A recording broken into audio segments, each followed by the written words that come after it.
Brace Lord. இன்னைக்கு ஏசப்பா உங்களை பார்த்து சொல்ற வார்த்தை என்ன அப்படின்னா, அவர் தம்முடைய ஜீவனை நமக்காக கொடுத்ததினாலே அன்பு இன்னதென்று அறிந்திருக்கிறோம். ஆமீன். அன்புனா என்ன? கொஞ்சம் யோசிச்சு பாருங்க. நான் உன் மேல ரொம்ப அன்பா இருக்கிறேன், நான் உனக்காக இதை செய்வேன் அதை செய்வேன். இந்த வார்த்தையை நிரூபித்து காட்டினவர் நம்ம ஆண்டவர் மட்டும்தான். இயேசு கிறிஸ்து நம்ம மீது வைத்த அன்பை எப்படி நாம் அறிந்து கொள்றோம்? அவர் சிலுவையில் நமக்காக மரித்தார், எனக்காக, உங்களுக்காக, மகனை உனக்காக, மகளை உனக்காக சிலுவையில் தன் ரத்தத்தை சிந்தி மரித்தார். அவர் கிறிஸ்தவர்களுக்காக மட்டும் மரிக்கல, இந்த உலகத்தில் உள்ள அத்தனை மக்களுக்காகவும் அவர் சிலுவையில் ரத்தம் சிந்து மரித்து உயிரோடு கூட எழுந்தார். அப்போ அந்த சிலுவை மரணம் தான் உலகத்தில் பிறந்த அத்தனை பேருக்கும் தன் ஜீவனையை கொடுத்திருக்கிறார்.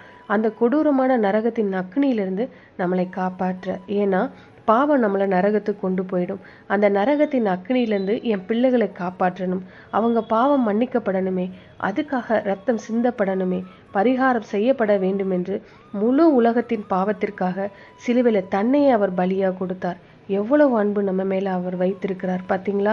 என் மீது வைத்த அன்பு, உங்கள் மேலே அவர் வைத்த அன்பு, அதை சிலுவையில் தான் நம்ம பார்க்குறோம். ஆண்டவரே, என் மீது அன்பு கூர்ந்து எனக்கா ஜீவனையும் கொடுத்தீரே, அதற்கு ஈடாய் நான் என்னத்தை செய்ய போகிறேன்? அந்த அன்பு ஒன்று தான் நம்மளை நெருக்கி ஏவுறதா இருக்கணும். அவரை பார்த்து சொல்லுங்க, நான் உம்மை நேசிக்கிறேன் ஆண்டவரே, எனக்காக உயிரையும் கொடுத்தீர், நான் இன்னும் அதிகமாய் உம்மை நேசிக்கணும்னு சொல்லுங்க. இதை விட பெரிய சந்தோஷம் அவருக்கு வேறு ஒன்றுமே கிடையாது.